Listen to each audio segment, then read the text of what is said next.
రైట్గా కొడాలి నానికి సంబంధించిన breaking news చూస్తున్నాం. మాజీ మంత్రి కొడాలి నానికి ఏపీ పోలీసులు షాక్ ఇచ్చారు. పలు కేసుల్లో నిందితునిగా ఉన్న మాజీ మంత్రి కొడాలి నానిపై లుకౌట్ నోటీసులు జారీ అయ్యాయి.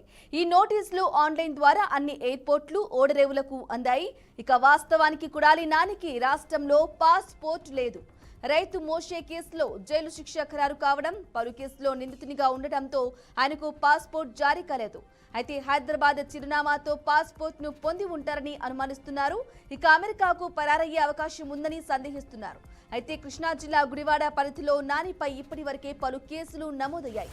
అయితే వాలంటీర్లతో బలవంతంగా రాజీనామాలు చేయించడం, ఎస్సీ ఎస్టీ అట్రాసిటీ కేసు, ఎన్నికల కోడ్ ఉల్లంఘన, విశాఖపట్నంలో కేసుకు సంబంధించి నాని ముందస్తు బెయిల్ పొందారు. గుడివాడ మండలం మల్లైపాలెం జగనన్న కాలనీకి మెరక పేరుతో కోట్లు దోపిడీ చేసిన వ్యవహారంలో నమోదైన కేసులో నానిపై దర్యాప్తు పురోగతిలో ఉంది.